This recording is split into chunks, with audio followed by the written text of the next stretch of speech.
You big dummy.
Ready?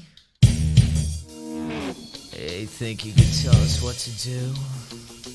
You think you could tell us what to wear? You think that you're better? Well, you better get ready. Bow to the masters. Break it down.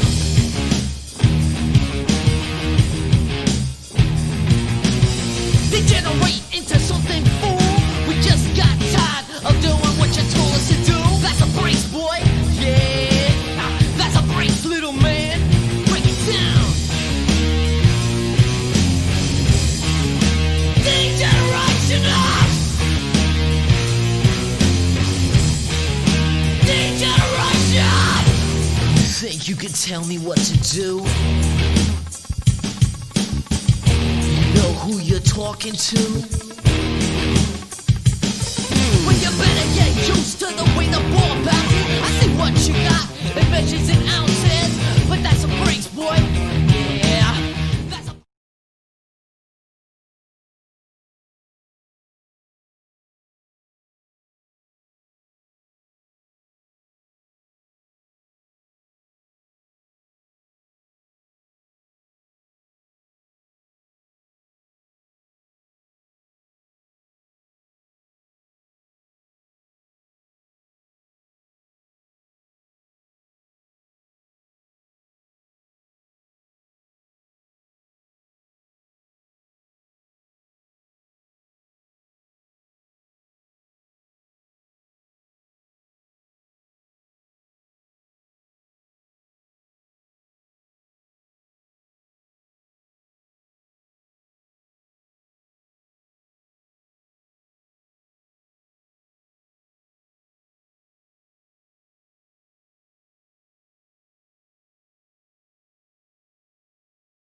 Uncle Lou, I'm going to bring you in. I'm not talking to him. I really don't want to talk to him.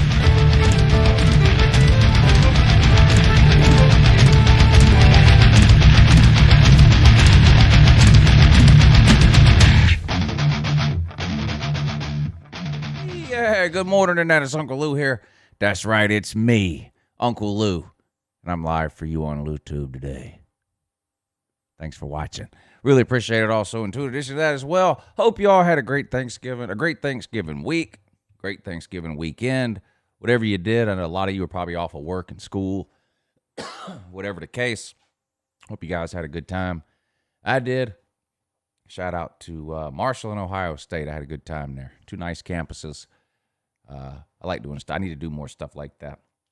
I've been to 5 or 6 campuses and made videos. I need to do more of those. That was fun. But anyway, I hope you guys had a great Thanksgiving.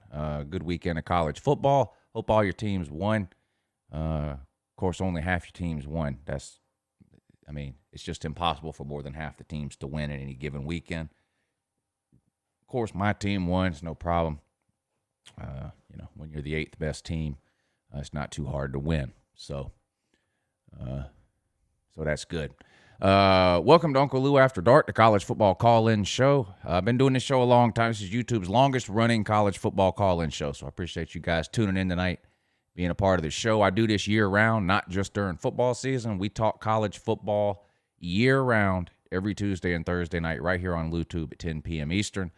I hope you all will stick around in the off-season. It's hard for me in the off-season. It's hard to run a college football channel year-round. And we have a lot of fun here in the off-season. We do a lot of things in the off-season that we don't have time to do during the season. We have a good time. So I hope the majority of you will stick around. We still got plenty of time left in this college football season. A couple of weeks left of the regular season. Conference championships coming up on the 19th. Some amount of bowl games. I don't know how many. Probably not very many. And then hopefully some playoffs and a national championship game in January. So that's that. Make sure you hit the thumbs up. It's free. Doesn't cost you anything at all. And it doesn't take any time hardly at all to do or effort. Hit the thumbs up. Looks like the phone lines are full, so we will get to the phone lines here really quick in just 1 second. Here is a PayPal link for any of you that want to support the show and what I'm doing here, and you don't mind taking the extra step to use the PayPal link to make sure I get 100% of your donation without YouTube taking half. PayPal is a great way to do it. Nothing wrong with the super chats, though. If you want to leave a super chat, hit the $sign at the bottom of the comment box. It'll highlight your message for everyone to see, and I'll be happy to read it for you. It's a great way to troll me or to just ask me a question. But with only a little bit more ado, let's get to them phone calls. Let's see what they're talking about. Good morning. You're on with Uncle Lou.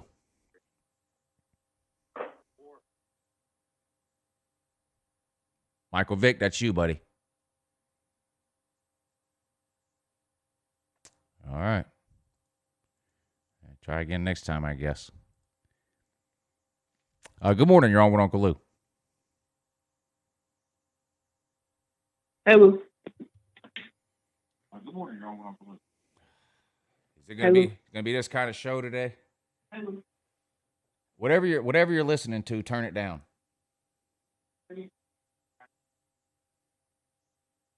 I can't hear you through I can't. Yeah, I know you can't hear me because you're listening to the show instead of listening through the phone. Whatever you're listening to, turn it off.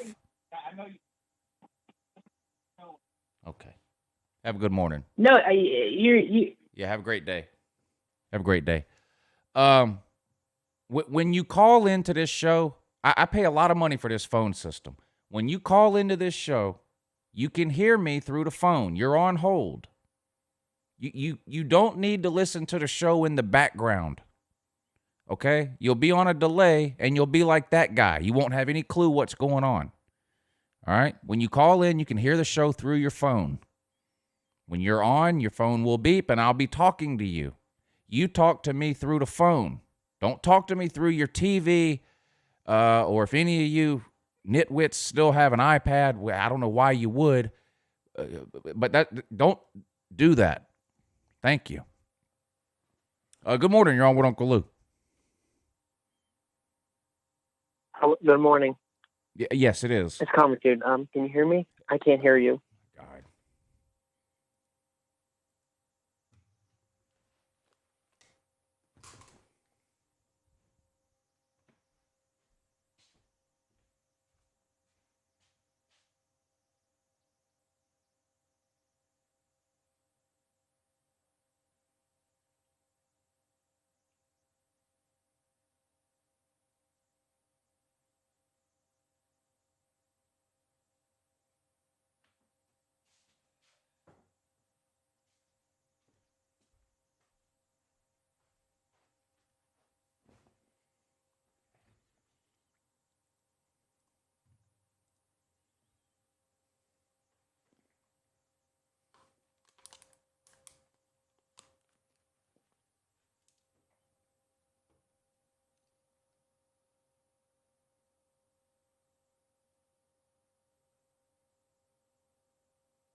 Shout out to everybody in the comment section and everybody that knows how to work a phone.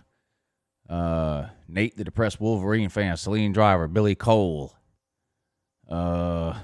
Snake Spence, Big 12, Clemson football, Pigskin Pete, The Bet, Riley Corbin,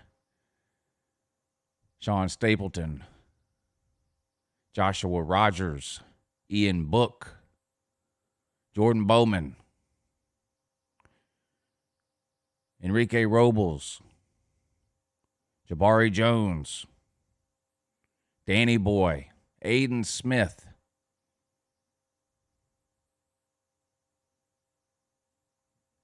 Johnny Brown. State your problem for the record, Johnny Brown. He says, "Fuck you, Lou." State your problem for the record, nitwit. Up close and personal. What's up, buddy? Clint Eastwood, Dustin, Neo, Michael Raymond, Jake Does Sports, Robbie Westerman, Hunter Buster, Austin Barrett, Crimson and White.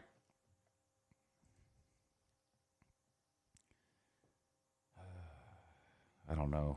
I really don't know if we should try this again or not.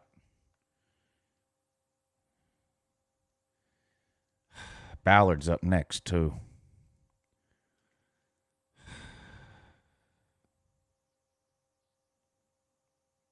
The fate of this show rests on your shoulders, Ballard. Okay?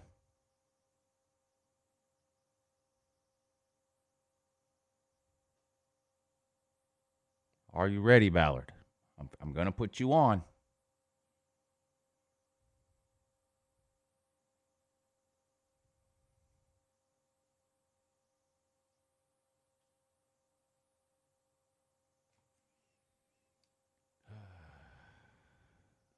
I'm going to give you a second, Ballard, because what happens from here on out is strictly up to you.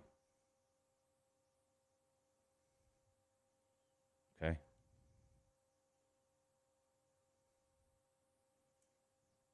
All right. Are you ready, Ballard?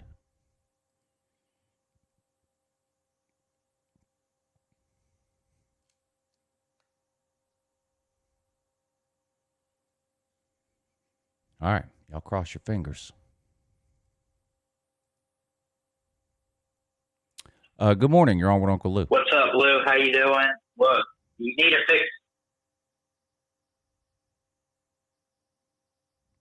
fix the phone system because we can clearly not hear you through the phone. You're telling me you can't hear me? I'm listening to the stream. You can't hear me? I mean,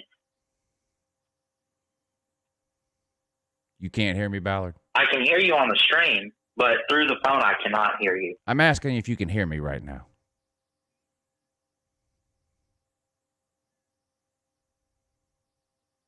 Well, because I'm listening on the stream, sir. Through the phone I cannot hear you. I got the stream on my computer. Ballard, the stream is on like a 30-second delay. So I can hear the feedback. Okay. Bye, Ballard.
Go. Well, good morning, Lou. It's Celine Driver. But, Yeah. But I can tell you, you're not coming. Okay, have a good morning. Thank you for the call. Good to hear from you as usual. Have a good morning.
Thank you for calling Colin. Enter your 6-digit PIN. Welcome, host. You have not started a show session in Colin Studio and cannot. Welcome, host. You are now in the host room and can manage your callers from the Colin Studio web interface.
Yeah, good morning. The man of Georgia. How you doing, sir? Oh, my God, somebody that knows how to work a phone. Good morning, sir. Lou, I can tell you something. It's always good to talk to another man of football. Thank you, sir. I feel the same way, but unfortunately, there's not very many of us around here. Well, you know what? You found me and I found you. And I can tell you this, Lou, I just want to say that, for somebody who's supposed to be a generational player, and I believe it, the college football career of Justin Fields has been absolutely horrible. Yeah. For no reasons of his own. Right. Yeah. No, it is. It has just been absolutely horrible ever since UGA and until now. Yeah. Yeah. If I've said, I think this was on the morning show the other day, but 3 years ago, I would have made a bet with anybody for any amount of money that Trevor Lawrence would have won a Heisman Trophy during his college career and that Justin Fields would have won a national title during his college career. I would have made those bets with anybody for any amount of money, and both those bets were losers. That's my whole point. I couldn't believe it, And like I said myself, and I'm going to be honest with you, Lou. I'm just a straightforward person. And I'm not saying that this is all the reason, but I think you got to factor in some of it. A lot of people are saying to me of all different stripes and races and ethnic backgrounds that a lot of Justin Fields' issues, not all of them, but a lot of them because he's a black quarterback. Not all of it, but some of it has to factor in, especially with UGA. Oh, well, maybe with you. I mean, well, first of all, I don't think Justin Fields has any issues. He's getting ready to be the number 2 pick in the NFL draft. His biggest problem right now is hiring a good accountant. That's his biggest problem in life right now. Well, I can tell you something, Lou. I really believe that last year, I still believe that LSU and Joe Burrows would have won, but I think that the national championship game last year would have been much better if it was LSU versus Ohio State, Justin Fields, J.K. Dobbins, Chase Young, as opposed to Clemson, who LSU just completely destroyed. Maybe. I mean, the hypotheticals are, I mean, you never know for sure. I do think LSU was the best team last year, but football is a game of matchups. So just because Clemson beat Ohio State, that doesn't necessarily mean that Ohio State couldn't have played a better game against LSU. So, I mean, there's no way to know, but yeah. And this year, I mean, it's going to take some serious luck for Ohio State to get into the playoffs this year. They can't miss another game. Well, and you know what? What's ironic, Lou? What's ironic is that Ohio State is a victim of the very rules and regulations of the Big Ten. Yeah. Yeah, I agree. I'm curious. I'm not convinced yet that the Big Ten won't try to change the rules to get Ohio State into the Big Ten title game. The other thing to keep in mind is that even if Ohio State doesn't get into the Big Ten title game, they will still be playing that day because everybody in the Big Ten plays on championship day. They're seeding everybody in the Big Ten. So if Ohio State doesn't get in, I'm assuming they'll play the third-ranked team, whoever that is. That's one of the things I thought about, Lou, was first of all, Trevor Lawrence not winning the Heisman, Justin Fields not winning a national title. I just knew that both of those things, or at least one of them, would happen. And it doesn't seem like either one's going to happen. Yeah, I don't think Trevor's winning the Heisman. Again, sort of through, not because he's played bad, but he's missed too many games this year, and Mac Jones and Kyle Trask are just having unbelievable years. But yeah, I would have lost a lot of money on that bet. I would have bet anything that Trevor Lawrence would have won at least one Heisman Trophy. But it doesn't look like it's going to happen. And, I'll say this, Lou, just lastly, and I'll let you go. I believe Alabama's winning it all this year. Me too. That's just what I believe. I don't see anybody stopping Alabama. Yeah. I think they're going to just win it all this year.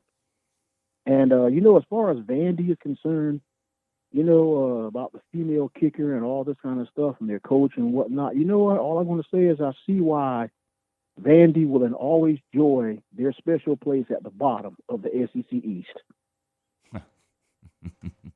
I don't think anybody argue with you there. Yeah, they're permanent basement dwellers. Hey, thank you for the call, sir. It was good to hear from you. Let's see who this is. Maybe they can work 2 in a row that can work a phone. Good morning. You're on with Uncle Lou. Yeah, good morning. And this is Ballard Sports Media. I'm calling on a somewhat working phone system, I would assume. I sure hope so. Yes, sir. How you doing, Lou? Doing great. Awesome, man. Yeah, so I want to get your thoughts on this. The LSU-Bama game is this week. I guess they canceled Arkansas, and now LSU all of a sudden wants to play Alabama. Your thoughts on that?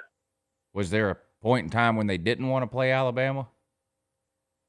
I don't know, but I kept seeing stuff on like Facebook and everything. Like I wasn't part of this, but Bama fans, when they canceled the game because of LSU having COVID and everything, all these Bama fans come out the woodwork and started yapping and saying, Coach O doesn't want us. He knows he's going to get his butt beat. He knows he's going to lose. And, they're making excuses and everything.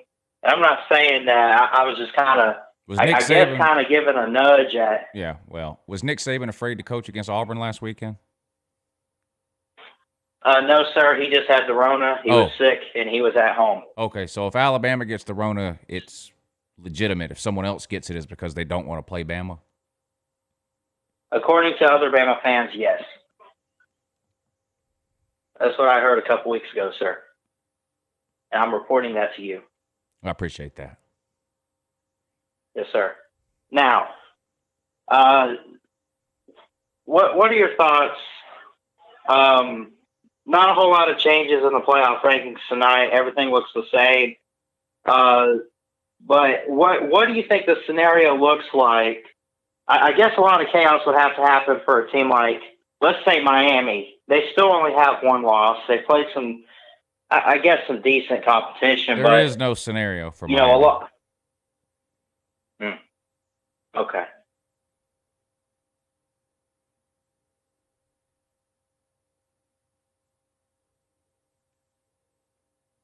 How's your chair doing? Chair's doing great. I'm still trying to get a new one. I need a new one. You haven't got rid of that one yet? No. That sucks. Well, I told you to come get it. I told you to come get it, but you don't. You won't come get it. You'd rather sit on the corner of your bed. Have a good day. Yeah, if somebody wants this chair, come get it. Good morning. You're on with Uncle Lou. Good morning, Uncle Lou. This is Edward calling in. How you doing on this awesome Tuesday night? Doing great. What's up, buddy? Oh, none. How was your Thanksgiving? Want to first ask. It was amazing, though. But how was yours, though? Oh, it was great. Good. Went to my sister's. Yeah, it was good. Oh, anyway, I do like to ask you, what was your thoughts on the Notre Dame, North Carolina game? I thought it was a great game in the first half. I mean, North Carolina was hanging with them in the first half. I think North Carolina even had a lead there for a little bit in the first half, but they just couldn't get anything going offensively in the second half, and the better team pulled away. And you see that a lot. Look at the Georgia-Alabama game.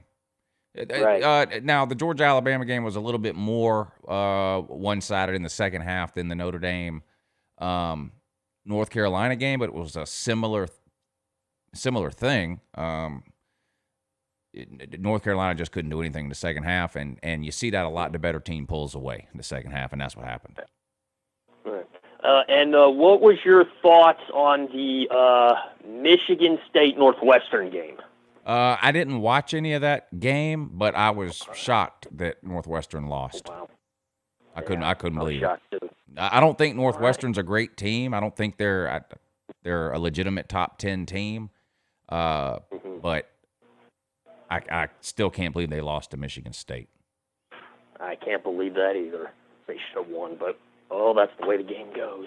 Yeah. All right, well, thank you, Uncle Lou, for having me on your show. And I guess Ballard missed out on getting a chair. You snooze, you lose, as they say. It's his loss. Thank you for the call, sir. Enrique, thank you for the super chat. He said the phones need more cowbell, Lou. No, I can't. I lost 100 subscribers because of that cowbell.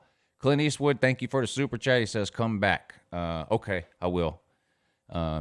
Enrique, again, thank you, sir. He says, but who has the phone system played Who have they played? Well, they played 3 callers earlier and beat them all. The Big 12's only Texas fan, thank you for the super chat. He says, strip club VIP better not be our coach next year. I'm guessing he wants Tom Herman fired. We'll see. I'm not convinced that's going to happen, but anything's possible. Oh, well, almost anything. Good morning. You're on with Uncle Lou. Hey Lou, how's it going? It's Coleman. Yeah, it's going good, though. Are you real? Where are you from? Compton, this says? I'm from South Carolina. Okay, this says Coleman and Compton, but go ahead. Oh. Is there a difference, really, if you think about it? Go ahead with your call. Not really. But, watching the Clemson game on Saturday, they looked dominant. Yes. And, I think it was because of all of our starters were back and Skowski was back and all of that. And then our defense was just good that game. And then our offense especially Trevor Lawrence being back, came out and played. But again, it's Pitt, but, Well, it doesn't matter who you play. Ask any elite coach, including Dabo Swinney. You play to a standard. You don't play to a team. If you play a terrible team, you go out and you whip them, and that's what you did. So, I mean, it doesn't matter that it was a terrible team. Anybody that watched that game could clearly tell Clemson's a great team. I don't know. I think everybody already knew that. I don't know that anybody needed to see them do that this weekend to know that. I mean, they're clearly the second or third best team right now. I don't think anybody denies And another thing is, I don't even think we need to play Florida State.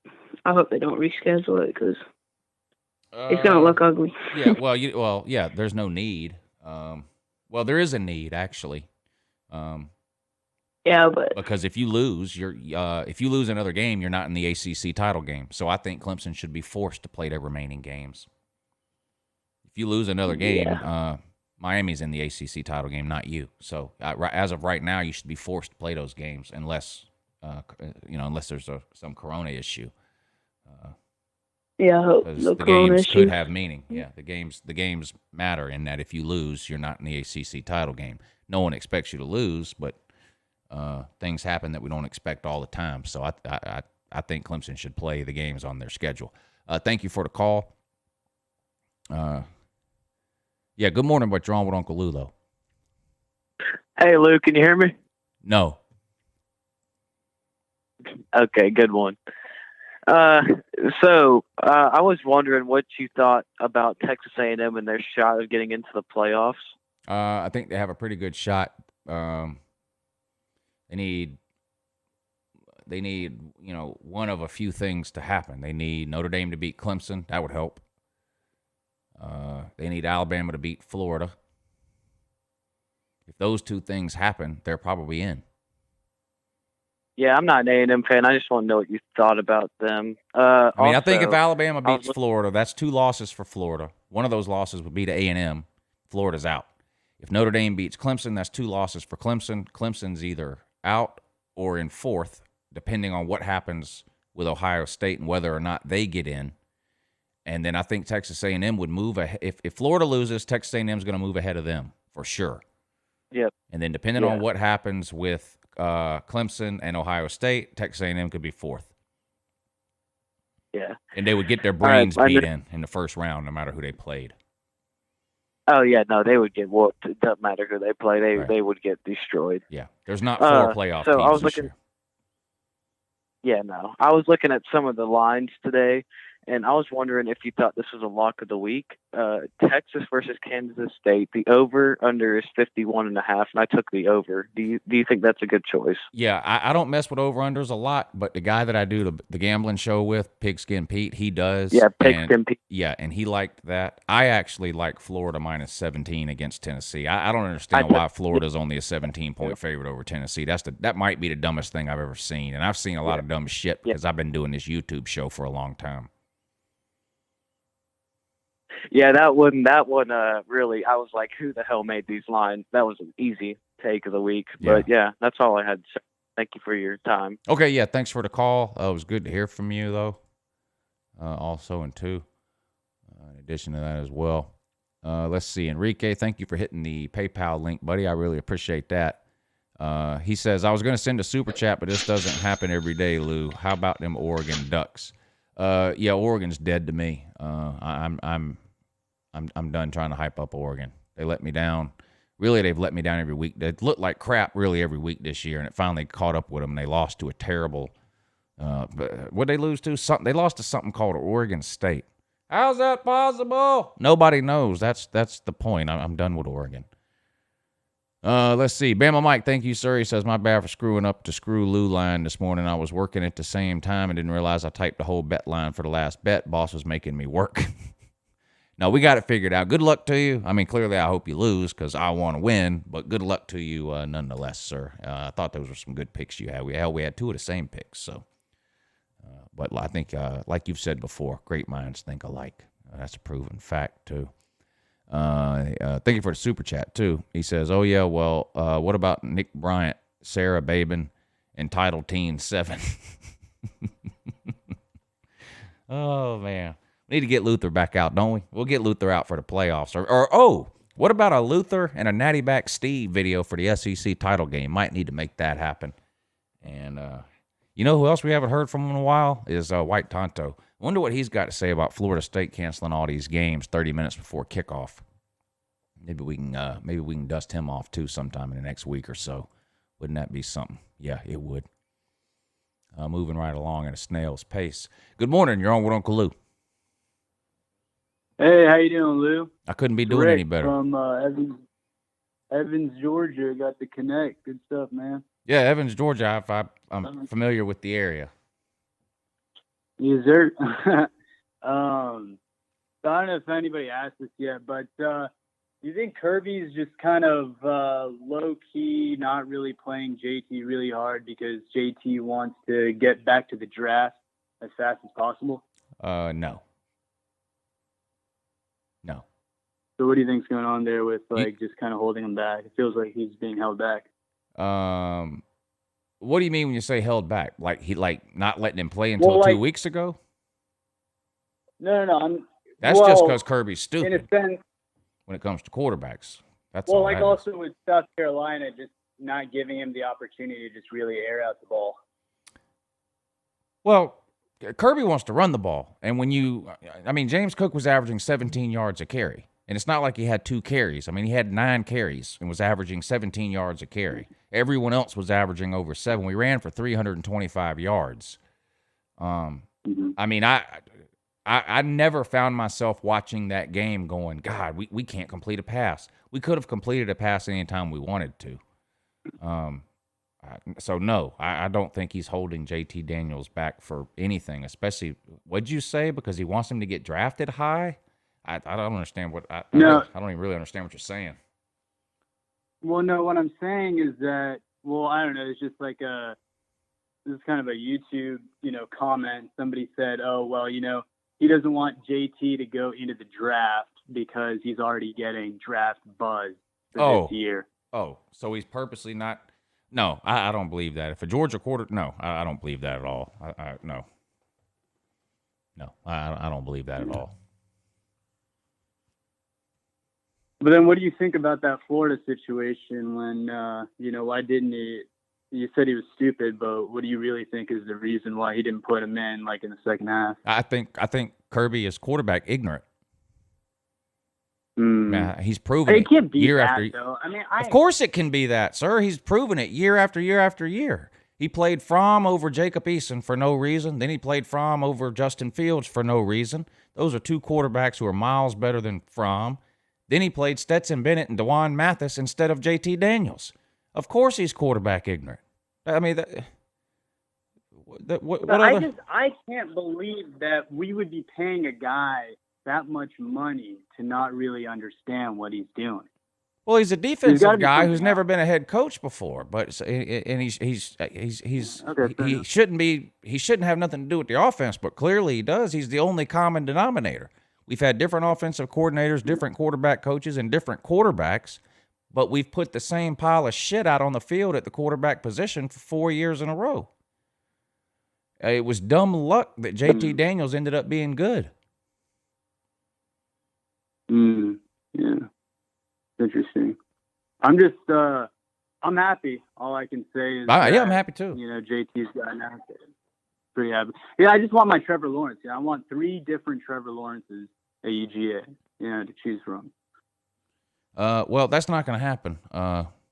You know, I mean, Well, I'm hoping on the Carson Beck and Brock Vandergraaf kind of situation. If you know the 3 of them really pan out, you know, have a really good, QB situation at Georgia.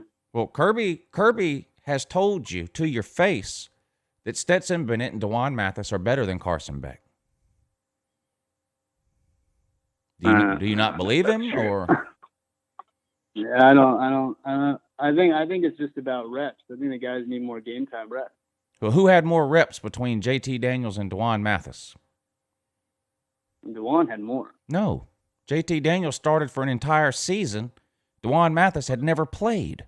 Oh, well, yeah. If you're talking about the USC, I'm talking about Georgia.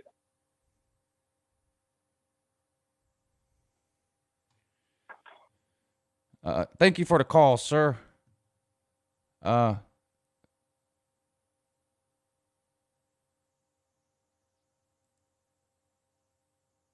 morning, you're on with Uncle Lou. Where am I? Hey, what's up, Lou? It's Mike Vick. Yeah, what's up?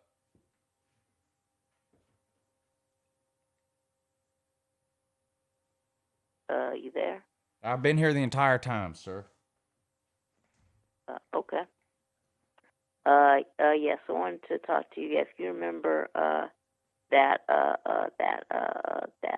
bet we had, and you said you were gonna come up with a video that you would like me to do. I do remember that. Yeah, do you remember? Okay. Yeah, I do. Yeah, have you thought about it, or? Yeah, I thought about it. Yeah, I thought about it. Okay. Okay.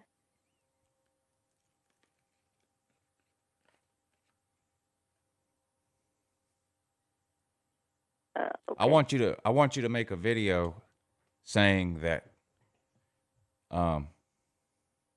even though JT Daniels in his first game ever threw for over 400 yards with 4 touchdowns and no interceptions and an almost 80% completion percentage, that even though he did that, in reality, Kirby is holding him back so that he won't leave for the draft.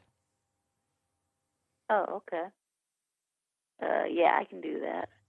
And I want you to make me believe it. Okay, so make you believe that Kirby You can't say that Kirby's just won't quarterback stupid. You can't do any of that. Okay. It's got to just be JT Daniels is amazing, but Kirby Smart is purposely holding him back. Whatever the other caller said, you have to make a video saying that and explain it to me where I can understand it. Okay. So if you need to listen back to that previous call 10 or 100 times, that's fine, but that's what the video needs to be. Right.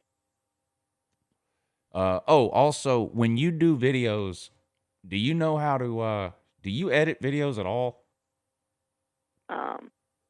Not really, no. Do you know how to put a picture in your video? No. Well, I know how to cut out, clips and I'm not asking put you about clips cutting together, anything out. just I'm asking you if you know how to basic put a picture in your video. No, but I could probably figure it out. Okay. Well, I need you to figure it out because for the entire video, I just want it to be a picture of a potato. Okay. And you talking like we just talked about. Okay.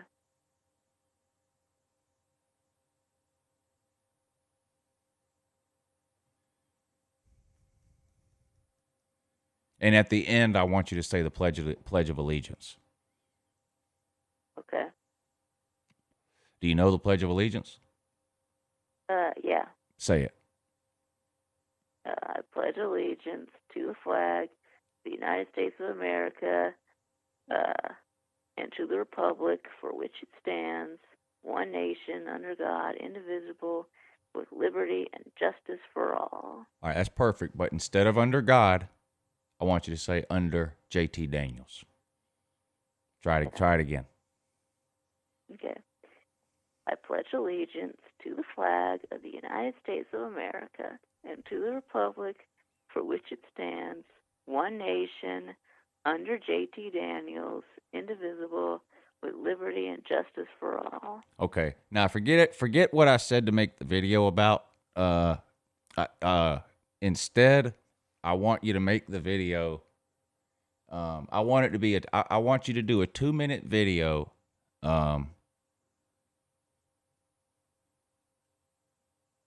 want you to do a 2 or 3 minute video. Let's see. Well, hell, just do a 2 or 3 minute video talking about your thoughts on JT Daniels. Okay? Okay. 2 or 3 minutes. So I don't have to say that Kirby is holding him back. So No, forget all that. That's too confusing. Even that's way too. No one will understand. I don't understand, and I just talked to the guy. So just make a 2 or 3 minute video though. I'm not bullying anybody. He called me up and offered me a bet, and he lost the bet. This is the bet. If you've got a problem with it, Frank, get you some Kleenex and a cry pillow. Yeah, so just a 2 or 3 minute video, though, explaining your thoughts on JT Daniels. And then at the end, though, I do want you to do the Pledge of Allegiance thing. I think it's important. Yeah.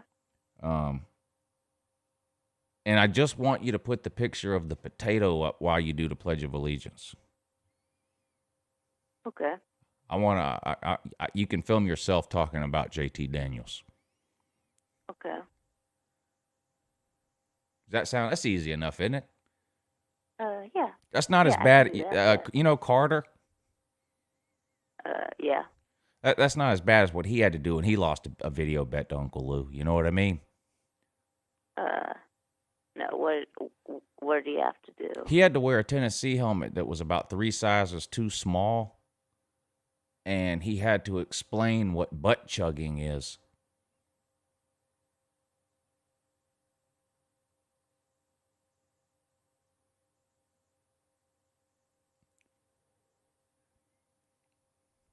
You're speechless, aren't yeah, you? like the one time when General Voltar did the butt chug. You Yes. remember that? Yes. I do remember that. So yeah, 2 or 3 minutes, your thoughts on JT Daniels, followed by the Pledge of Allegiance and a picture of a potato. And I think that would satisfy the bet. Okay. All right, you're good people. How bad are we going to beat Vandy, though? Pretty bad. Yeah. We're favored by 35, Yeah, though. I think we might shut them out. It could happen.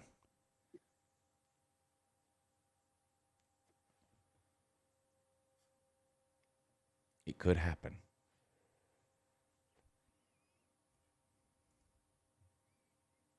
What do you think?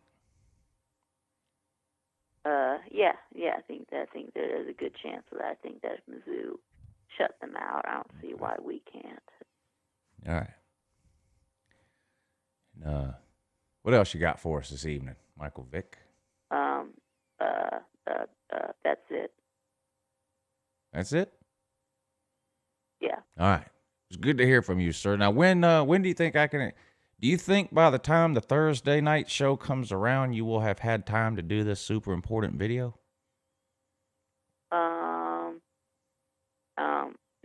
No. Well, I think we can try maybe Tuesday next week. Maybe by next Tuesday. Okay, great. Yeah. Right, great. I'd love to play it on air. So, all right, Michael Vick. Thank you for the call, sir, and thank you for reminding me about the bet. I had forgot. You're a man of your word. Have a good morning. That was great. Forgot all about that bet. Glad he reminded us. You know, it's a shame when you're surprised when someone honors their bet. And that's not intended against Michael Vick. It's just that there's so many deadbeats out there who don't honor their bets that it becomes a surprise when you run across somebody who actually does. Amazing. Good morning. You're on with Uncle Lou. What's up, Lou? It's Hurricane Logan, brother. Logan, what's up, buddy? I'm doing good. How are you?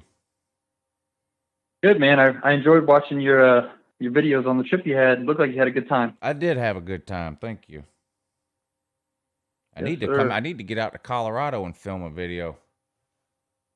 Yeah, man. I tell you, that would be truly awesome. Now, Especially what's bring the now? Mustang out there Okay, even. Colorado's out there in Colorado State, and then is Air Force there? Air Force Academy is here. Yes, I'm right by the Air Force Academy, Colorado University. I'm in the Springs, so okay, pretty nice. Yeah, cold as hell right now, but yeah. Well, hell, it's cold here. I mean, well, 35 degrees. That's cold for here, though. It snowed. It snowed in North Georgia today. So. Yeah, I know. I was reading that. That's crazy, man. Yeah, it's been in the 20s all day with like 30-mile-an-hour gusts, so I've stayed inside. Yeah, I can't be bothered with that. Yes, sir. So, a couple of questions, I guess. I don't really have much to talk about. I just enjoy watching you, and I try to call in and say hi every once in a while. But how you feeling about maybe giving a Miami bowl projection on where we could possibly go? Seeing as I'm sure Clemson and Notre Dame are going to win out. Well, I have good news and bad news for you. Which do you want first? Neither would surprise me, so go ahead. Well, the good news is I think you're going to the Orange Bowl. You don't have to travel far. You have to travel the same distance you travel for a home game. The bad news? The bad news is I'm guessing you're saying we're going to get beat by Florida. I think you're playing Florida. Yeah. And fair enough, because it's always bad. I mean, it's bad anytime you lose a bowl game or a New Year's Six game. But I think it's if I'm trying to put myself in that situation. Like if we somehow got matched up with one of our teams that we hated in a bowl game and then had to lose to them. But I have a feeling that's the direction it's headed. Fair enough. Absolutely fair enough. Let's see. You guys got a Vanderbilt this weekend? Yeah, Vanderbilt, and then we're supposed to still play Missouri. I don't know what's going on with that. It hasn't really been scheduled yet, but I guess we'll play them either the 12th or the 19th. Right, and that should be a good game for Daniels to air the ball out. Hopefully, you guys can either run the ball. That's why I want these games to be played. I want JT Daniels to get as much playing time this year as he can to sort of give him a jump start into the off season for next year, because we don't have any warm up time for we play Clemson week 1 next year. Yeah, and that's big, honestly, giving Daniels that time. And I don't really know. I got to do my research myself. I'm sure I can do it just watching you here in the off season, but not sure who you guys lose in the off season. But you guys having him at quarterback, I really think you guys finally have a really solid chance to not only compete in the playoffs, but win a national title next year. I do think next year's Georgia offense will be one of the best we've seen at Georgia in a long time.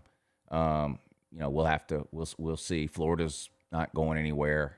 They'll be good again. Alabama will be good again in the West. LSU is not going to be as bad again, as they were this year. So, I mean, we'll see. But I do think Georgia's offense will be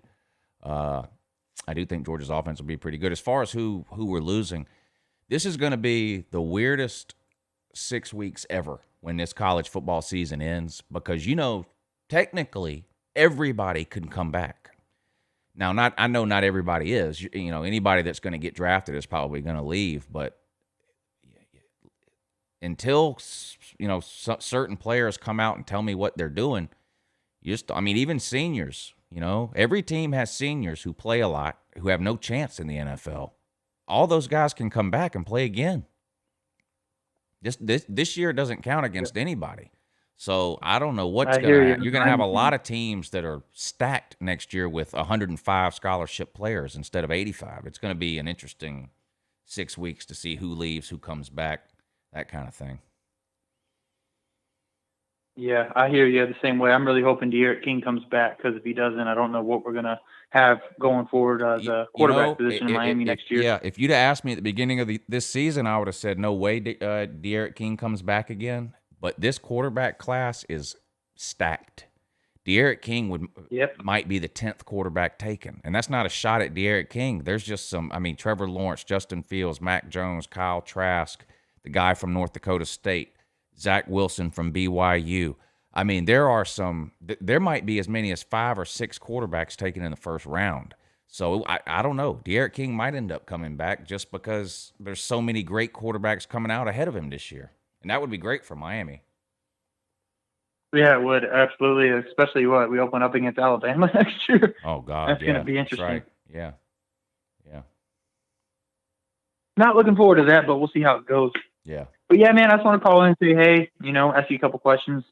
Yeah, good to hear from you, Logan. I'm questioning your Mustang fanhood after that Corvette you kept seeing. But yeah, I hear you. I was raised. I'm not really a car person. It's just my dad has always had Fords. He had a Mustang when I was a kid, and so I've never owned a Chevy. Not because I hate Chevys, just because my dad always had Fords. When I started buying cars, I started buying Fords. It's not that I have anything against Chevy, but man, that thing looked good, buddy. I'm not gonna lie to you, man. He was probably watching you because he kept coming back. Yeah, he kept coming back, so he's probably watching you, trying to showcase it. Yeah, that thing looked good. But somebody made a good point in the comments section. First of all, if I ever got a Corvette, I think it would be as a second car, because it ain't got no back seats in there, and I got to tote kids around. That's hard enough to do in a Mustang. No way I could do it in a Corvette. So I don't know. We'll see how it goes. But hey, Logan, I'm gonna let you go, buddy. These phone lines are backed up, and I'm running behind because people didn't know how to use the phone earlier. Thank you for the call, but yeah, I'm gonna keep the Mustang for a while. Good morning. You're on with Uncle Lou. Good morning, Uncle Lou. It's Kevin. I'm calling back again. Okay, good. I wanted to first say I hope everybody had a great Thanksgiving weekend and everyone was safe and enjoyed some food. Yes. Yeah. First off, I just wanted to say, everybody, for Christmas, I hope you're getting JT Daniels Christ jerseys. That'll be a top seller. Everyone's talking about the PS5, but JT Daniels jerseys are going to be right there because he's great. Anyway, I just wanted to say I had a few questions. I wrote them down, actually, just so I'm not sitting here saying all the time. So first one was who would be a nice matchup for Georgia to play in a bowl game, whether it's New Year's 6 or not? Any matchups you'd like to see? I'd like to see Georgia play Miami. I'd like to see Ohio State. Georgia. If for some reason, can you imagine? For some reason Ohio State misses the playoffs, I would love to see that. I would love to see that. Oh man! Do you think Justin Fields would? But do you think Fields would play in that game? That might be enough to get him to play. That might be enough to get him to play. I don't know. But it looks like we're probably going to play Cincinnati in the Peach Bowl, and I'm not. I could care less about that. That's a no-win situation. If we could beat Cincinnati by 50 points, no one would be impressed. There's no upside in those games. There's no upside. But God forbid you lose, you never hear the end of it. So I Auburn's still hearing about it. Yeah. So we'll see. I don't know. And I saw the rankings, and this blew me away. How is a 2-1 Wisconsin ahead of a 9-0 Coastal Carolina? Well, how is that? I know, I get it. Power 5, non-Power 5, but 3 games. I mean, in Coastal Carolina. I mean, they look good. I mean, I know they really haven't played anybody, but 9-0 can't get over 2-1. That's just. Who do you think would win? Confused by that. Who do you think would win that game? Yeah, I mean, Wisconsin will win, and that goes to my next argument.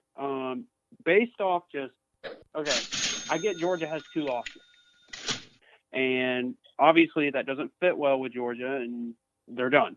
But based off just like the eye test, if we're going to go by the South Carolina Wisconsin thing, I would say Georgia is probably the number 5 or number 6 team in the country. Well, and yeah, they would, if you just look at who Georgia could beat and who they would lose to, maybe. But I think it's a combination. Where I regardless of what people say, I think when they rank these teams, it's a combination of where they think a team deserves to be ranked versus where they think a team should be ranked. So I think Georgia would beat Notre Dame and Texas A&M. I just think that's what I think. I think Georgia. Yeah. I mean, that's just me. I don't know. I get Notre Dame beat Clemson. I just think Notre Dame caught Clemson at the wrong, or maybe at Clemson's wrong time, and I don't think Notre Dame's beating Clemson again. I don't think it's happening. I honestly think Clemson's going to blow out Notre Dame with Lawrence. Yeah. That's just me. Another thing, is it possible at all for an undefeated Pac-12 team to get in the playoffs?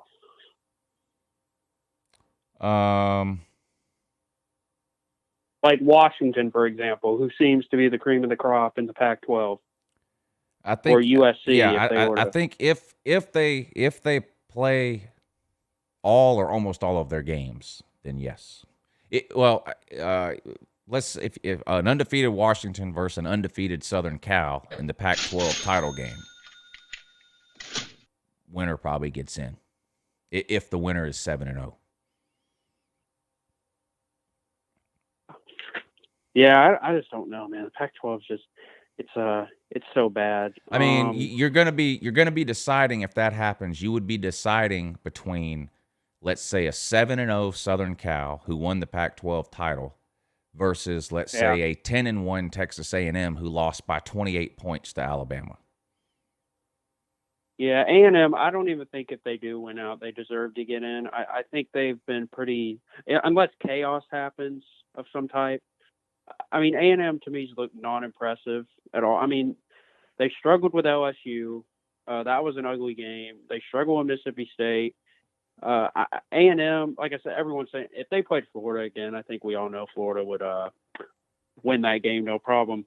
But yeah, that was all my questions, Lou. I wrote these down on a piece of paper because I didn't want to take up time. But you have a great night and a good morning. You too. Thank you for the call. I appreciate that. Let's see. Gators Own, thank you for the super chat, sir. He says 19-1. Woo, go Gators. 19-1. Well, you got a lot of games to fit in over the next couple of weeks.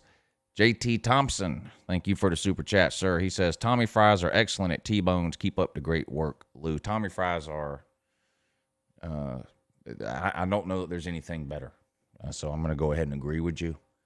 I'm going to go ahead and agree with you there. I feel like I really have no other choice. So, yeah. Good morning. You're on with Uncle Lou. Hey, Uncle Lou. This is Funky Fudge. Hey, what's up, buddy? Hey, I just only have one question for you, and that's it. So you're one of the few people who talk about, people quitting when they are, sitting out bowl games. Yes. And with this year, we're seeing people opting out in the middle of the season. FSU lost something like quitters. 4 or 5 players. Yes, they're quitters. Yeah, right. They're quitters. So do you think that we're going to see that more and more going forward? So, once you do something once, it's easier to start doing that in the future. I do. And I know they're blaming it on COVID, and you're not going to have COVID as an excuse every single year, but the point is, once people start doing it, the reason is irrelevant. Next year, people will find a different reason. Now, of course, what's his name from Ohio State did this 2 years ago. What was his name? Bosa. Bosa got hurt in the beginning of the year and was cleared. He could have played the last regular game of the season, which was Michigan, and then their bowl game. And he chose not to. Now, he used the injury excuse. Okay, great. Now people are using and the thing about Corona is this. I don't have a problem with anybody that decided before the season started they didn't want to play. Great, fine. You didn't quit. You made a decision not to play. Great. You can't make somebody play. But if you start the season and then you quit because your team sucks, you're a quitter. You're a quitter. Yep. And no, it's not just because it happened to this team or the other team. I have said the same thing about Georgia players who didn't play the bowl game. I said the exact same thing. I ripped DeAndre Baker up one side and down the other. I don't think you should quit with games left to play. If you want to quit before the season starts, like a junior who doesn't want to play his senior year, no one ever calls those people quitters, do they? No. You going pro? Fine, great. All right, coronavirus, you don't want to play this year? Fine, don't play. But don't play 4 games, figure out you suck, and then quit. No, I don't like that. You're a quitter. Yep. No, I agree. And it's going to suck to see, you know? Yeah. You'll see someone like LSU seeing that they're going to be third in the West, and all of a sudden you'll have their star receiver being like, well, I know I'm going to be in the first or second round. Right. I'm just going to sit the rest of the season out. Yeah. So, yeah. Okay. Well, thanks, man. All right, thank you for the That's call. what I feared, actually. So, yeah. Yeah. Unfortunately, I don't think this is a thing that's going to get – I mean, this is something that's going to get worse. If it wasn't so acceptable for players to quit before the bowl game, you wouldn't have nearly as many people quitting during the season now. It's a domino effect. Once something becomes acceptable, people push the limit, and then something else becomes acceptable. So now it's acceptable to quit in the middle of the year. So, no, it's not going to go away. It's going to continue now. Good morning. You're on with Uncle Lou. Hey, Lou. It's Nate, the Pressa Wolverine fan. What's up, How buddy? How you doing, sir? I'm doing good. Hey, let me ask you something. Is there any way Michigan purposely cancels the Ohio State game just to keep Ohio State out of the Big Ten title game in the playoffs? That would be the ultimate rivalry move. Jim Harbaugh would get immediate hero status if he did it. Any chance Michigan would actually do that? Just decide not to play the Ohio State game, therefore making it impossible for Ohio State to qualify for the Big Ten title game, ruining their chance at a playoff. Would Michigan do that? Yes or no? Hard to say, but I hope that happens, but I would say yes. I'm going to agree with you. What's on your mind tonight, Nate? I mean, I'm just what's on my mind? I mean, 3 things. That's it. But I mean, first off, I actually made a first ever rant video, but about that Michigan Nebraska loss. Well, both teams. And second of all, both of them teams suck this year. It's tough. Yeah, Michigan and Nebraska are hot doo-doo. I know. Please, I want them to be back. I want them to be back at their original team again. Original team back again. I mean, you know what I mean? Like, be Michigan again and be Nebraska again. What's wrong with not developing players that want to be there if you don't want to? I mean, I think Harbaugh's just let's do that and let's do that and scuff us. Let's go. Come on. I mean, it's not. I don't think those two coaches are working right now in those 2 programs. Man. But I'm just saying, it's hard to be a fan right now. Well, it's especially hard. It's especially hard for you because you happen to be a fan of 2 different teams, both of which are in the toilet and hot doo doo. So you know, but you know that's part of the price you pay for being a 2-teamer. Thank you for the call, Nate. It was good to hear from you, sir. Good morning. You're on with Uncle Lou. Good morning, Lou. How's it going? It's Michael McClintock. Yeah, it's going great, though. All right. So, Lou, I don't know, did you watch any of the college football playoff ranking show? Oh, no. I made my top 10 video, which is way more relevant and informative than anything they showed on ESPN, yeah, obviously. So, no, I didn't waste my time watching that. I watched Pete watch it. All right. Well, on that, Kirk Herbstreit made something very very interesting. That was like, if this were to happen, it would be hilarious yet so petty. What if Ohio State ends up playing Michigan State this week? What he said, Michigan could opt out of the last game and cost Ohio State a chance of going to the Big Ten championship. Could happen. I was like, just imagine how petty that would be. Yeah, could happen. But I'll but say what does this. Michigan have to play I'll for? tell you this right now. If Michigan has a few cases of corona, they're not going to be looking for they're not going to be looking for a way to play the game. They'll be looking for a way not to play it. I don't think they'll make anything up. Like, I don't think they'll go that far. But let's say they have 7 or 8 players out. I think they'll look not to play the game. Whereas, it wouldn't take much for them to have it. Now, take Ohio State on the other hand. If Ohio State has 7 or 8 players out, they're going to do everything they can to play the game because they need to play it. Michigan doesn't need to play that game. Right. So and the thing is, no matter the reason, legitimate or not or whatever, if that game does not get played, that will go down as one of the biggest FUs in football rivalry history. Yeah, this would be just blatantly ridiculous, but it would be kind of hilarious. And it's messed up, but it is also kind of hilarious to someone because I'm up here in Buckeye country, but I'm a Gator fan, so right. I kind of naturally root against them, so it'd be pretty funny. But then another thing I wanted to hit on, JT Daniels actually looking pretty good there for you guys. Yeah, he is. So I'm impressed. Yeah, I think not that he hasn't looked great because he has, but I feel like him looking just good has made Georgia fans fall in love with him. Yeah, the one thing I'm still concerned about with JT Daniels, because I've harped on this for a long time, and I still believe this. I'm hoping maybe I'll end up getting proved wrong. I still think you need a quarterback who can move around to win it all.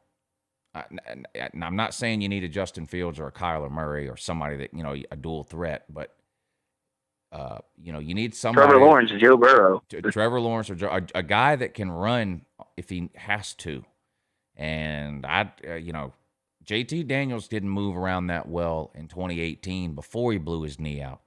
He's kind of a statue. Now, there's that one play that some Georgia fans are pointing to in the Mississippi State game where he sort of spun out of the pocket and fired a laser down the middle that he really shouldn't have thrown. But anyway, he did. And that was a great play. And I don't want to take anything away from that, but I'm still a little bit worried about what might happen if we played a team with a legitimate pass rush. Because I'm not convinced that he can make people miss in the pocket and extend plays and things like that. And I'm just worried that might bite us at some point. Yeah. Not this year because we play Vandy and Mizzou, but I'm looking down the road to next year. But so we'll see. I hope I'm wrong, but Trevor Lawrence. I can point to 100 different examples, but the most obvious one is the playoff game last year against Ohio State. He had an 80-yard touchdown run where he outran every Ohio State defensive back who's now in the NFL. Joe Burrow, 2 straight years. We were on Joe Burrow every single time he dropped back to pass in 18 and 19. And I don't think we had a single sack. He made us look ridiculous. He either ran for the first down or he scrambled and hit a 30-yard pass downfield. And it sure is nice to have that. Now, JT Daniels has got the arm. He's a gunslinger. He can make all the throws. He's not afraid to throw the ball. He can throw a receiver open, which is a big deal. He hits players in stride. I love all that. But his lack of mobility does concern me going forward a little bit. And again, it's nothing to do with the knee. It's nothing to do with the knee. You can either go back and watch him in 2018 or you can just look it up. A negative 140 yards rushing over the course of a year. And you can say, well, the offensive line was bad. Well, that's sort of the point. You need to be able to move around and escape pressure, and he hasn't shown the ability to do that. Right, offensive line, yeah, you you need your offensive line to protect, but you also need a quarterback back there that can make the plays, because you're not going to have great protection every single down. Yeah, and I'm not talking about 100 yards a game. I'm talking about in a critical moment in the second half of some game sometime in the future when the protection breaks down. Like a third and 5 or like something. a third and 5, He can a just get third a couple and 7. yards. Protection breaks down. Can he make a guy miss in the pocket and then step up and run for 7 or 8 yards and get us a first down? Can he do that 10 times a year? That's not a lot, but that's 10 extended drives over the course of a year. Can he do that? We'll see. Exactly. That'd be big. And then also, I'll hit on the Florida game, obviously, with Tennessee this weekend. Obviously, we've owned them in recent history other than the one game a couple of years ago. But I'm not saying it's a loss that Florida blows them out, because Tennessee does have a good run game, and they have a good offensive line, and that has been Florida's weakness. We cannot stop anything up the middle. Yeah. Kentucky in the whole first half was gashing us. Vandy was gashing us. Like, you can run the ball on Florida. They'll make adjustments eventually, but I think Tennessee's going to be just like the Vandy game, just like the Kentucky game. Going to look good first half for Tennessee fans, and then Florida will get their stuff going in the second half, probably win by anywhere from 17 to 24, 28, something like that. Yeah. Yeah, I don't see it being close at all. I just like, it's this Florida. The last couple of weeks, it just seems like a slow, even going back to the Georgia game, slow start. Just, I don't know what it is. Yeah, the last couple of weeks, too.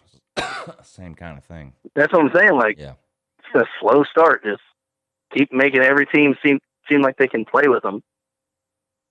Like, you're playing down to your competition and stuff. Like, it's kind of what I saw, like, Notre Dame doing with North Carolina. Like, it seemed like they were playing down to their competition. Not that Notre Dame's freaking amazing or anything, because I'm not really that high on them, but North Carolina's not that great. They have no defense at all. What time is that Tennessee-Florida game this weekend? You know? They put it in the CBS slot, actually. Oh, okay. Damn.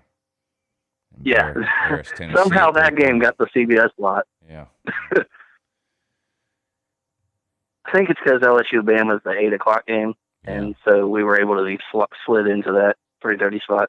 Yeah. But yeah, that's what time we play. But all right, Lou, have a good night, man. All right, thanks for the call, buddy. Good to hear from you.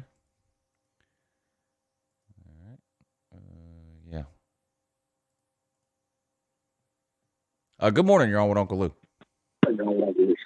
Holy shit. I tried and tried. I'm finally on. This Lou? Yeah, this is Lou, yes. All right, this is Florida Heat 420. Hey, what do you think about JT Daniels, man? I think he's good. I think he...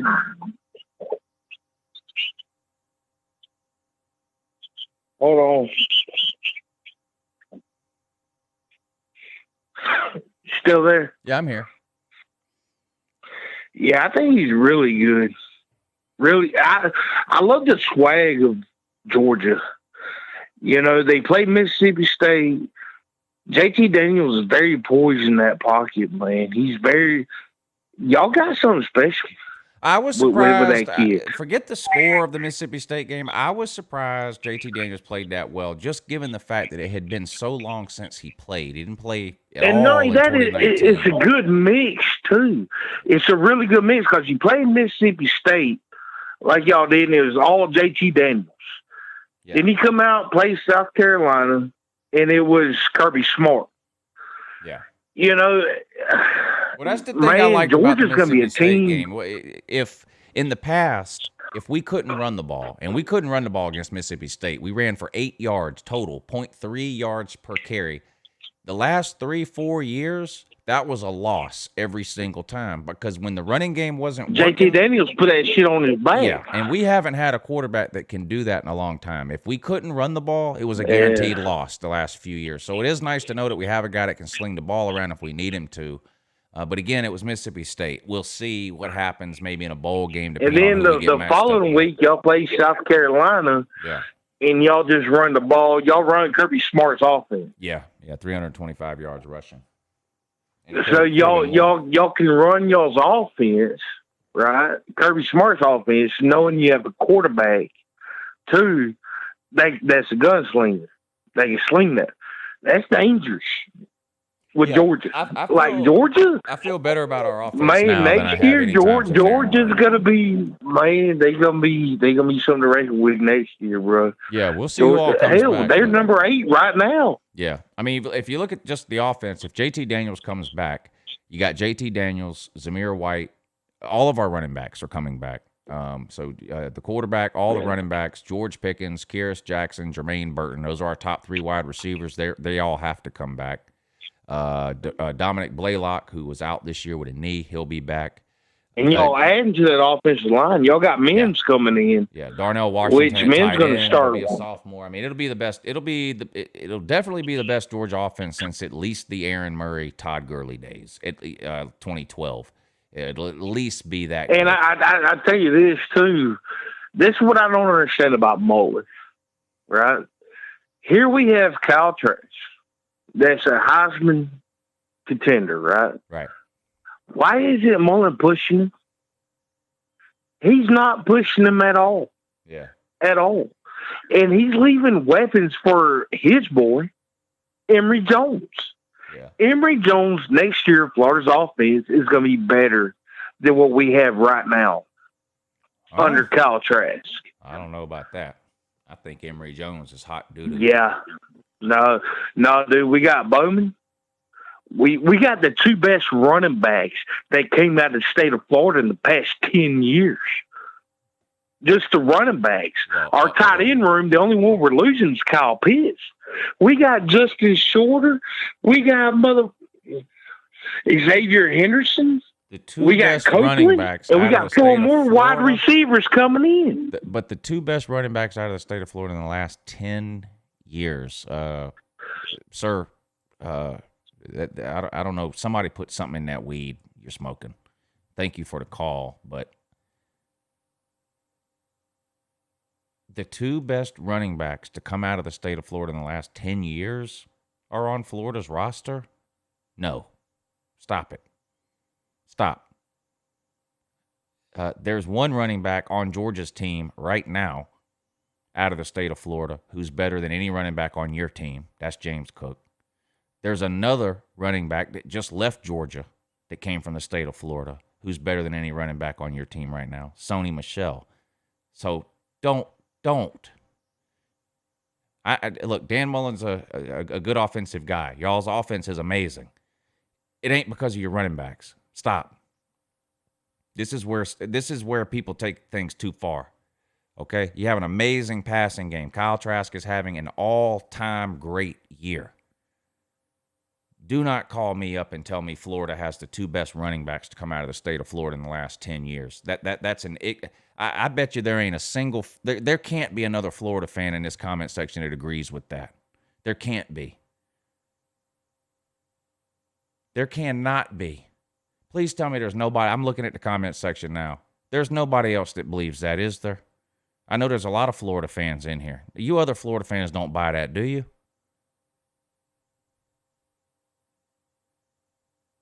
I mean, Florida's got an amazing offense. They do not. Their running game is average to below average. I mean, let's just be real. They do the 2 best running backs to come out of the state of Florida in the last 10 years? No.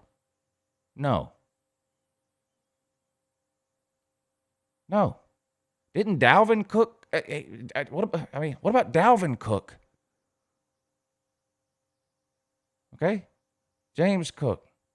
Sony Michel. I mean, I can probably name a dozen. Come on. This is where people go off the deep end. I know Florida man's excited because they're going to win the East for the first time in a while, and they beat Georgia. So you won your Super Bowl. That's great. But come on.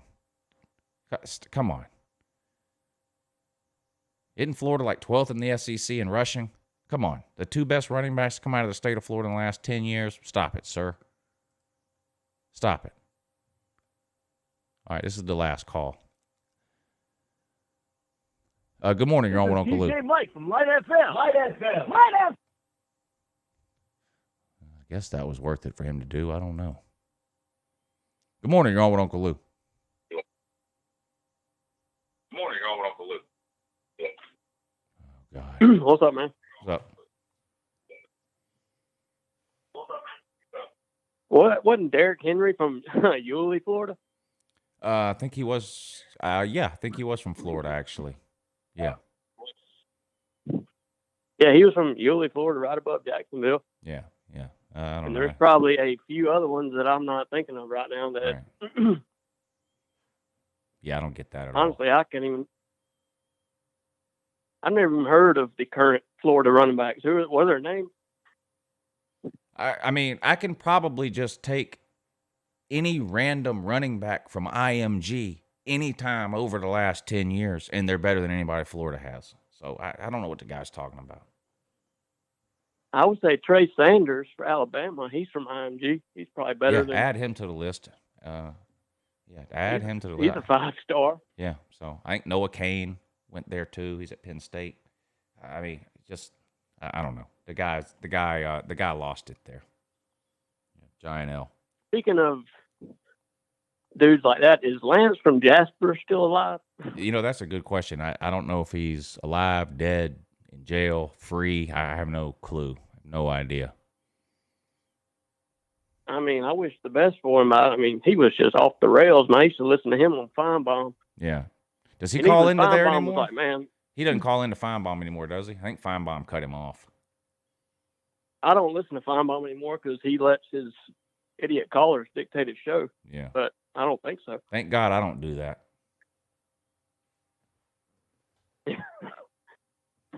When's the last time you called Feinbaum?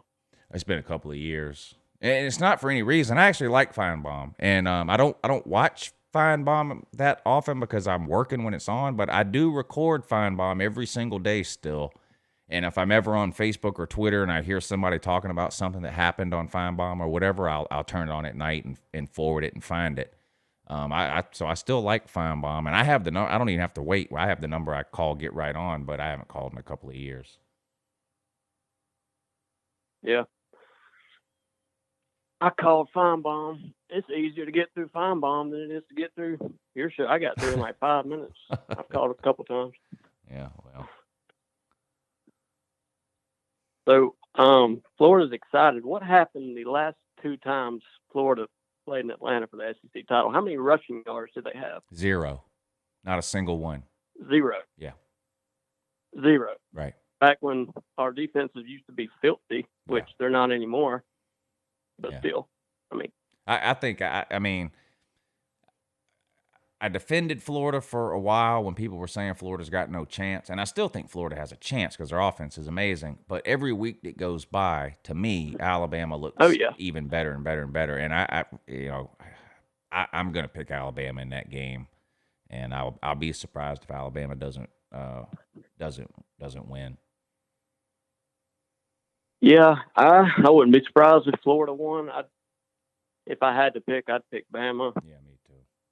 Probably by only like 7 or 8, though. I don't know, man. I think it could go either way. Should be a good game if it happens. High-scoring game, I bet. Yeah, it'd probably be a 90-point over-under. Yeah.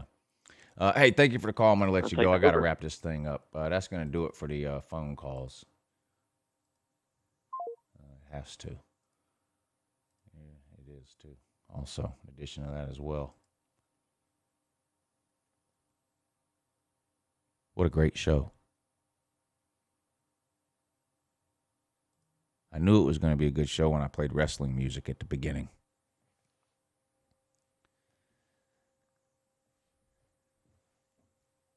JT Thompson, thank you for the super chat. Says, Lou better than Feinbaum.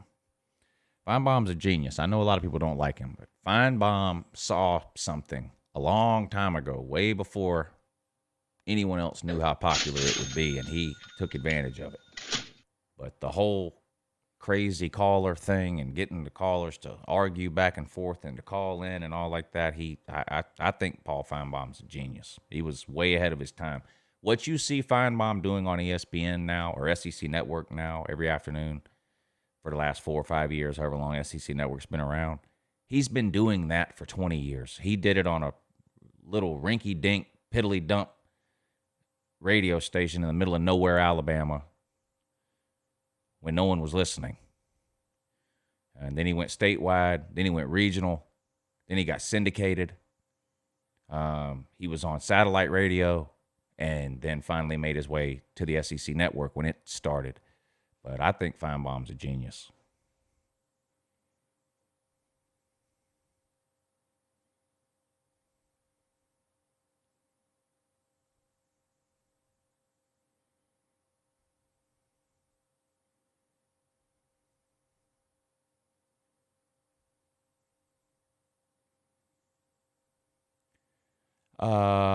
If Jim wants to keep his head coaching job, he should pull the COVID card on Ohio State. Michigan fans would love that. Yeah, that would be something.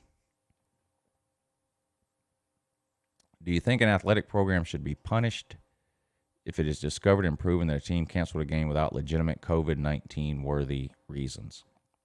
I don't know what punishment there could possibly be other than to give that team a loss. I don't think you can punish a team for not playing because I don't think you can force a team to play.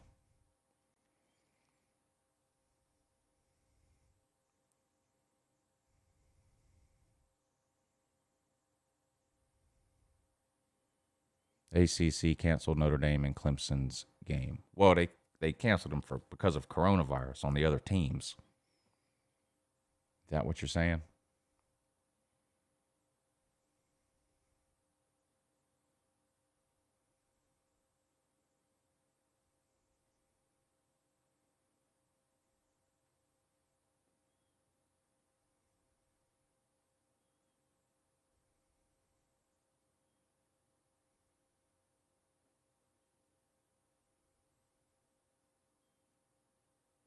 A&M's receiving core is on life support right now. What's wrong with them? A&M didn't look good this past weekend. A&M didn't look like a top 6 team, I can tell you that. I know they were off for 3 weeks or whatever, so I don't know. Maybe it was rust. Kellen Mond had the worst game I've seen him play this season. They better get it together.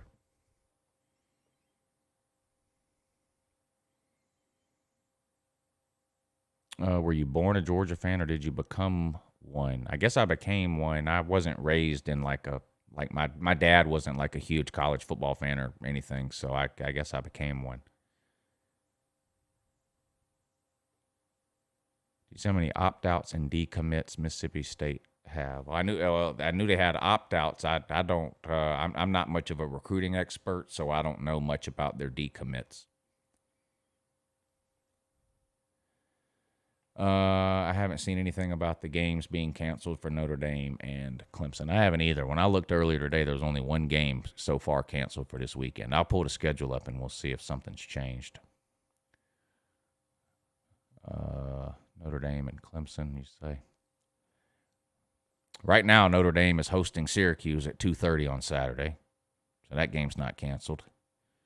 And the Taters are playing at Virginia Tech at 7:30 on ABC. That game's not canceled as of now, at least according to ESPN. So I don't know where people are getting this from.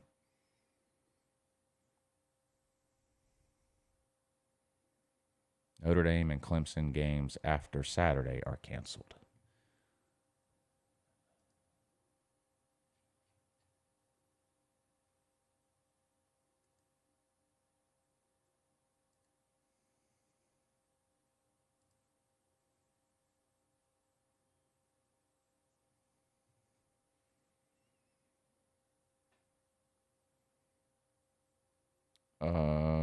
Well, who were they supposed to play? Because isn't that the makeup date? Who was Clemson supposed to play? You talking about? I mean, Florida State already has a game, so I don't know how. Do you think Florida State should play 2 games? Is that what you're saying? Florida State should be forced to play 2 games that day? I mean, Florida State's playing Duke that day. I don't know who it is Notre Dame was supposed to be playing, but I don't know how you make a team play 2 games in one day.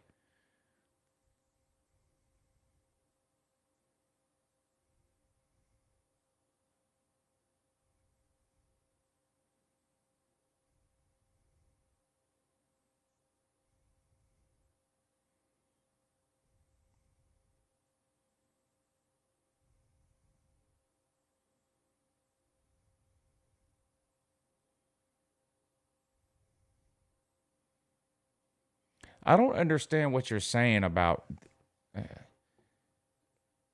What game is it you think Clemson is supposed to play next weekend that the ACC has canceled?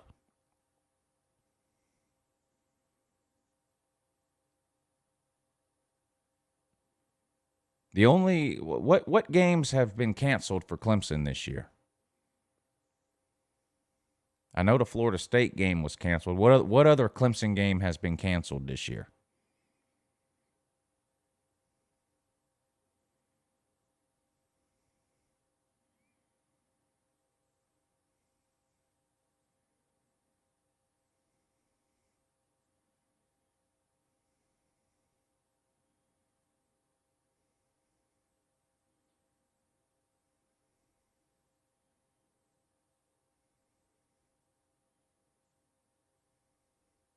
When will Florida have another 4-win season? I don't see one in their future right now. What is my Georgia prediction for next year? I don't. I'll let you know this off. I do prediction videos in the off season, so I don't know.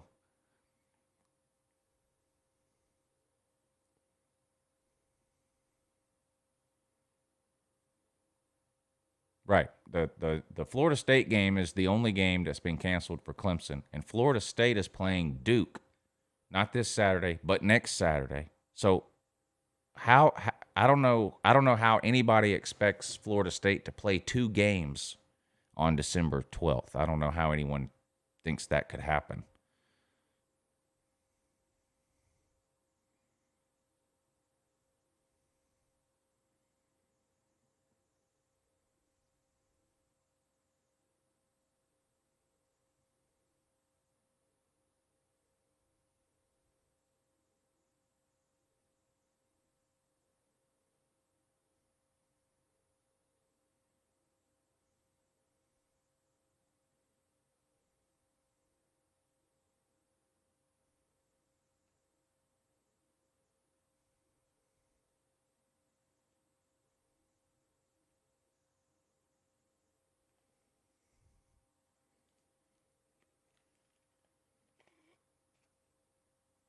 Yes. Yeah, PO. Yeah. I pay for that a year at a time, so yeah, the PO box is fine.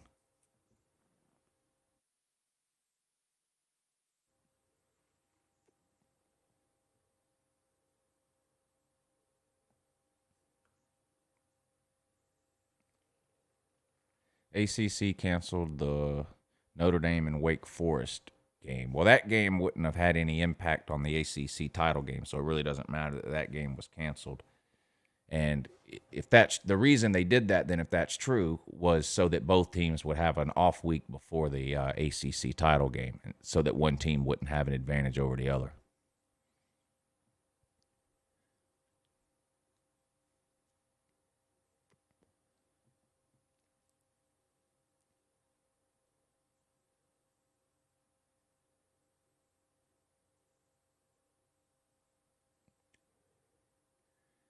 Yeah, especially against Mississippi State, we converted, I think, 8 times on 3rd and 8 or longer or something like that. Like it was crazy. And some was, I mean, there was some like 3rd and 15s, 3rd and 18s, 3rd and 20s that we converted. And it's been a long time since we've seen that. That was usually an automatic give up play there because we didn't have a quarterback.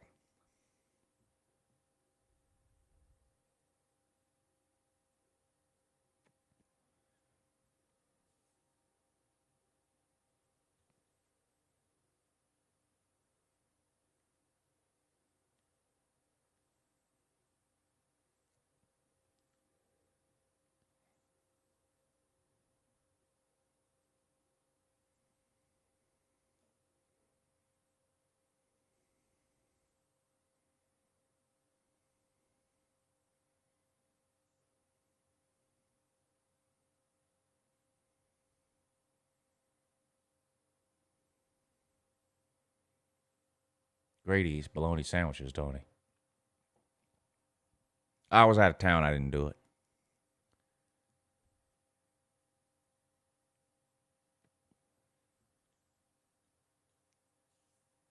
I had to leave at 4 in the morning on Sunday to come back home, so I didn't do it.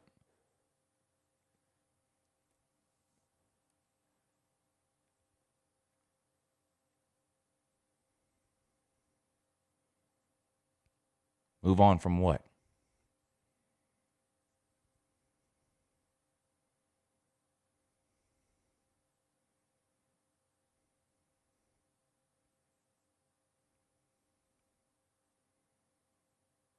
ACC changed the requirement win to 9 games. Whatever. What? There was no requirements needed to be changed. Notre Dame is undefeated. How are they not? I don't.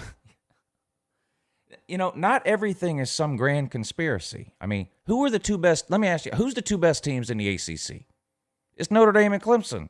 That's who's in the ACC title game. I don't understand all this about, the ACC is canceling games and the commissioner this and the commissioner that, and the ACC changed the rules. There was no rules to change. Notre Dame is undefeated. That's why they're in the ACC title game. That's it. That's the only reason.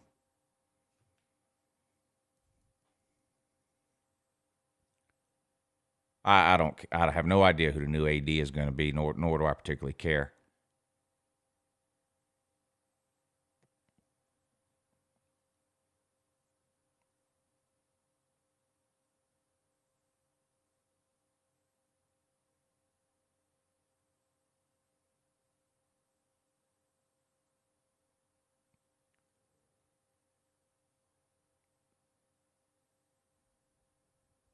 Well, they don't own it yet. We'll see. I think Clemson will beat them in the ACC title game, but Notre Dame had a good year, no doubt about it.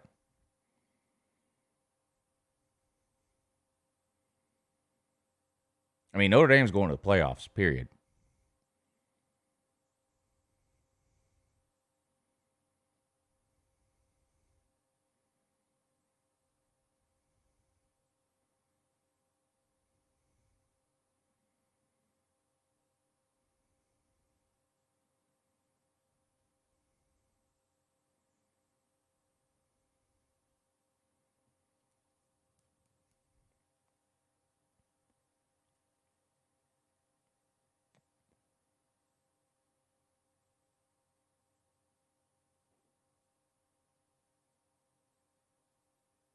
Yeah, I think JT Daniels should come back.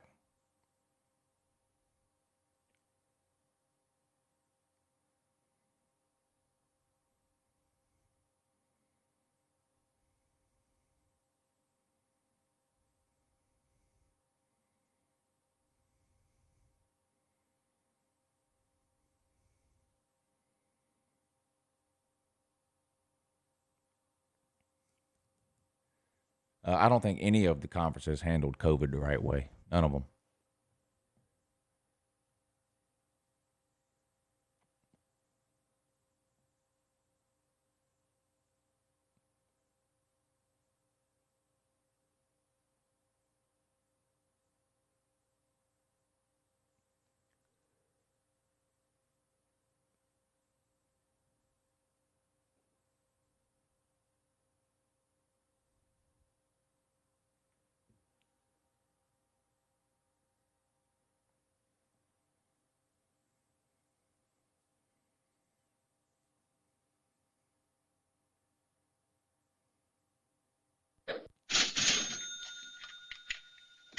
Jake Fromm 8-3 on my Bills.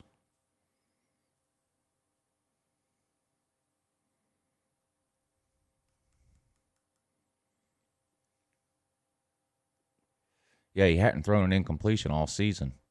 Jake Fromm.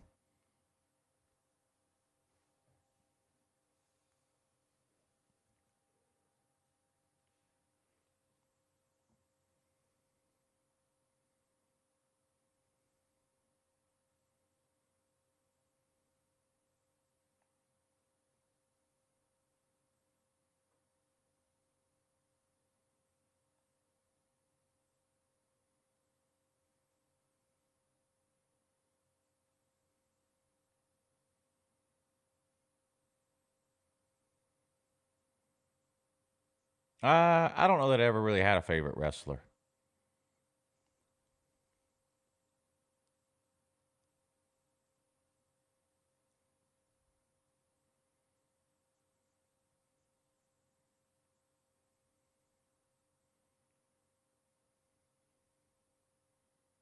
Thank you for the super chat, Jabari.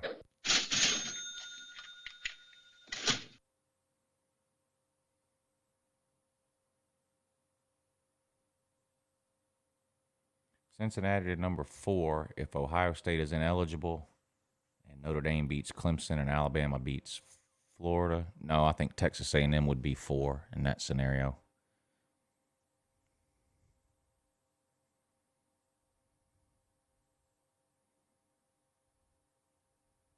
I don't think Cincinnati's getting in.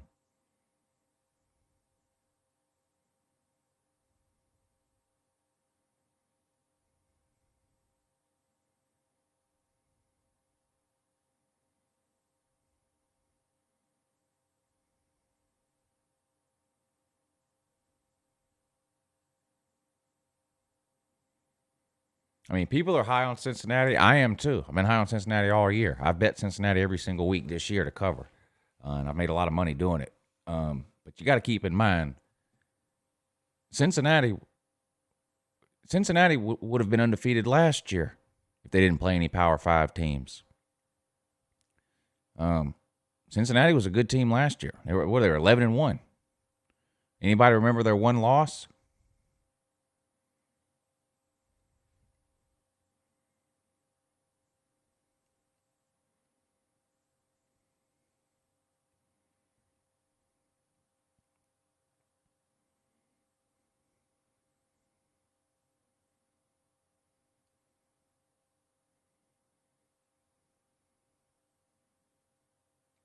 Cincinnati. I would never pick BYU.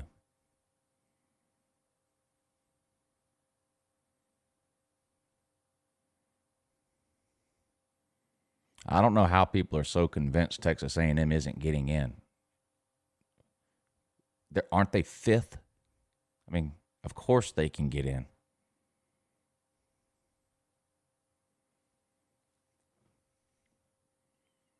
I would love to go see DMB.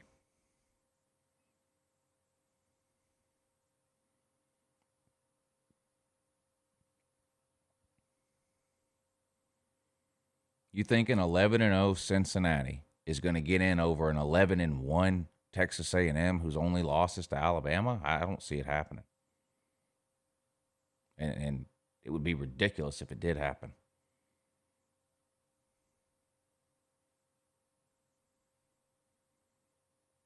Cincinnati was 11-1 last year and lost to Ohio State 42-0.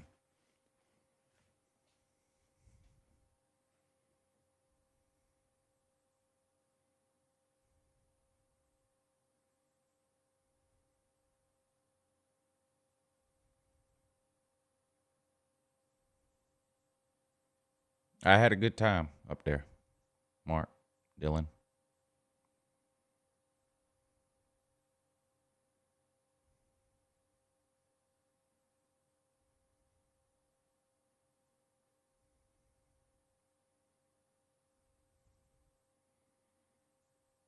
Yeah, hard to believe Tyson Campbell been starting for 3 years and that was his first interception.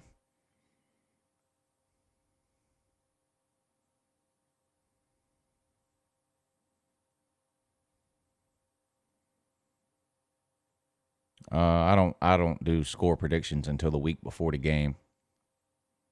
You don't know what's going to happen between now and then with injuries or coronavirus or whatever else. So other than saying if they were to play right now, I'd pick Alabama to win. Other than that, I don't know anything about a score prediction. Ohio State campus or UGA campus. Well, I'm clearly biased. Now, Ohio State's campus was nice, and it's the biggest campus I've ever seen. I do think Georgia's campus is nicer. I'm also partial to campuses in small towns. Never mind the fact that I'm a Georgia fan, and if you, I forget who they put out these rankings, nicest college campuses or whatever. UGA is always up near the top. UGA is a really nice campus. I'm not just saying that because I'm a Georgia fan. I've been to some other really nice campuses too. I liked Auburn. I thought Alabama was nice. I don't like South Carolina's campus, but a lot of that is because it's in the middle of downtown in a big city, and I like college campuses better in small towns. But I don't like Georgia Tech's campus for the same reason. It's in the middle of downtown Atlanta.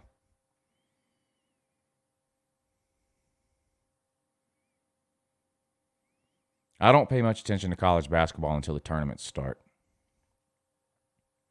I'll watch a few Georgia games every year, some of the bigger ones that come on TV in the evenings, but I don't get into it that much until tournament time.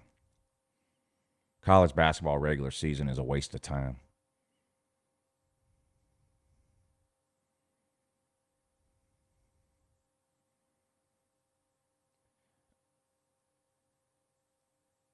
No, it's not like what happened with Ohio State and Purdue. Ohio State got waxed by a 500 team. That's what kept them out. Texas A&M got beat by the number 1 team in America.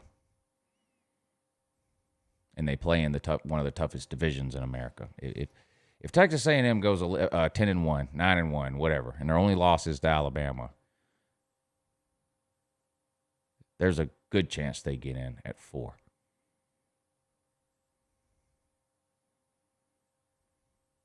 Unless, if Clemson beats Notre Dame, then I think Clemson and Notre Dame will both get in.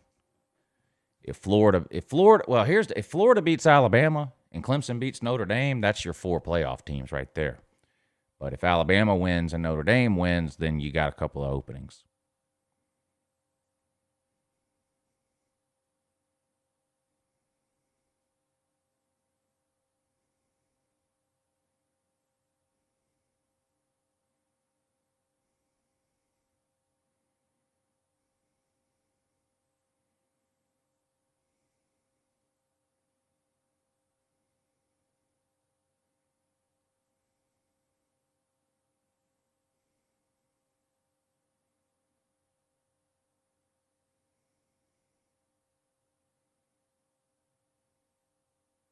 I don't think Ohio State's getting in unless they win another 3 games.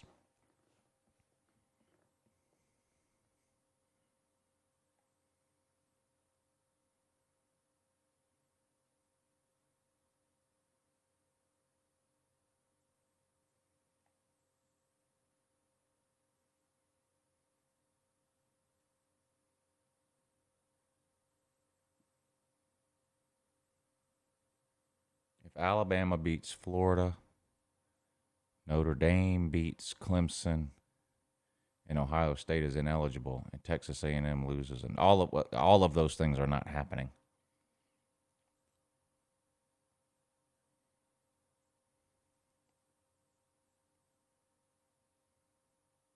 Who should do a complete overhaul? The dead programs: Miami, Tennessee, Texas, Nebraska, Penn State.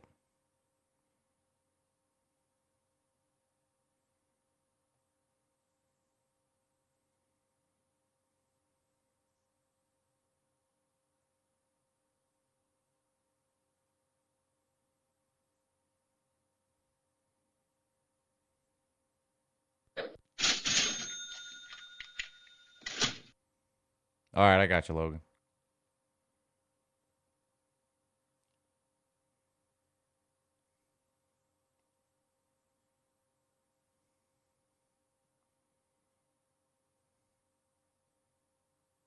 Oh, yeah, Michigan's dead, too.